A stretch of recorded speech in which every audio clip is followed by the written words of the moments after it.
Siapa saja nih yang dia rentan banget ketika dewasa ini atau usia 12 tahun ke atas, mereka kemungkinan besar memiliki inner child yang tersimpan rapi di dalam banget, dan terkadang itu nggak bisa gitu ya dilihat secara jelas, dan kadang kita pun nggak menyadari gitu ya. Siapa sih orang-orang itu yang akhirnya saking pinternya sembunyi gitu ya inner child yang terluka itu, saking orang juga nggak mau menunjukkannya gitu ya. Semakin kita menyembunyikan banyak hal, sebenarnya semakin banyak kita menderita. Oke, setelah tadi paham ya apa saja terkait dengan inner child, munculnya bagaimana dan siapa yang rentan terkenanya. Sekarang nih, kira-kira untuk diri kita sendiri, kita punya inner child yang terluka nggak gitu ya? Dan kapan misalnya kita perlu nih mencari pengobatan yang tepat untuk mengobati inner child kita. Nah, ini ada beberapa kondisi yang perlu kita sadari gitu ya. Berarti kalau salah satu atau salah semua kondisi ini ada, cepet-cepet nih kita cari gitu ya kesembuhannya. Terserah sahabat semuanya punya cara yang nyaman masing-masing ya. Intinya tujuannya adalah sahabat bisa sembuh dan berdamai dengan inner child. Nah, kondisi yang seperti apa yang perlu kita sadari? Ini dia kondisi yang pertama adalah kita sulit untuk mengendalikan atau mengontrol emosi kita.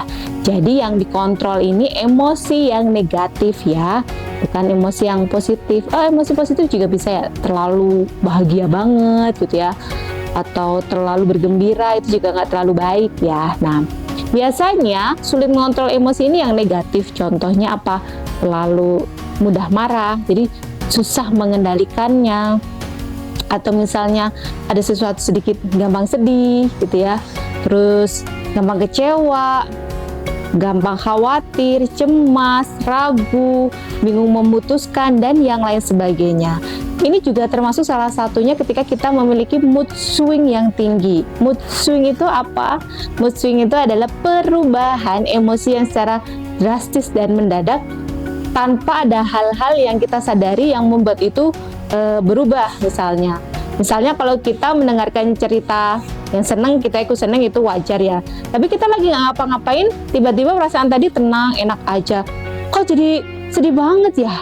Karena apa ya? Nah, itu hal-hal yang perlu kita sadari. Yang kedua adalah kondisi kita merasa tidak aman ketika bertemu dengan orang-orang yang baru atau masuk ke dalam lingkungan dan kondisi yang baru. Ya, kalau merasa nggak aman itu memang hal yang wajar dan normal ya sahabat. Tapi dia nggak lebih dari 6 jam atau nggak lebih dari 12 jam perasaan tidak aman itu. Karena bisa jadi perasaan tidak aman ini kan dia merasa terancam ya, merasa ini orang baru, danger nih, ancaman bagi saya nih, hal buruk bagi saya nih gitu. Jadi perasaan itu muncul, akhirnya dia enggan untuk ketemu dengan orang baru atau enggan untuk memasuk daerah atau lingkungan-lingkungan yang baru yang sebenarnya memberikan peluang-peluang yang jauh lebih baik untuk diri kita ataupun untuk masa depan kita sendiri. Lalu poin yang ketiga, ketika kita dalam kondisi selalu merasa tidak puas dengan diri kita sendiri, tidak puas dengan apa yang kita capai, tidak puas apa yang kita gapai, dan ini biasanya muncul juga tidak puas dengan hasil yang sudah Allah berikan kepada kita.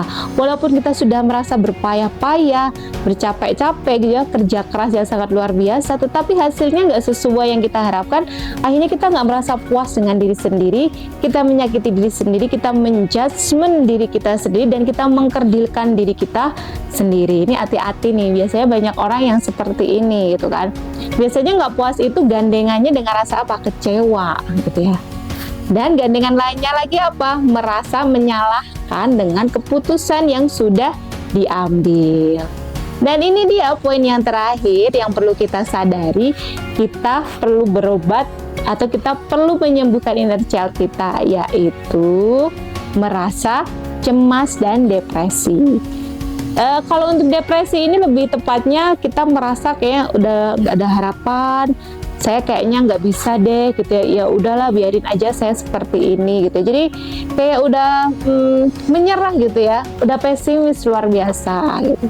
Jadi sahabat semuanya, kalau misalnya ada salah satu kondisi tadi yang saya sebutkan, kita perlu ya segera mencari pertolongan. Terserah sahabat mencari pertolongan kemana saja. Termasuk saya juga sering ya menyadari ke diri saya sendiri dan ke lingkungan sekitar saya. Kalau ada hal-hal seperti itu, cepet-cepet diobatin. Jangan lebih dari 24 jam untuk dibiarkan. Karena dia akan menjadi penyakit yang akan melekat di dalam hati kita.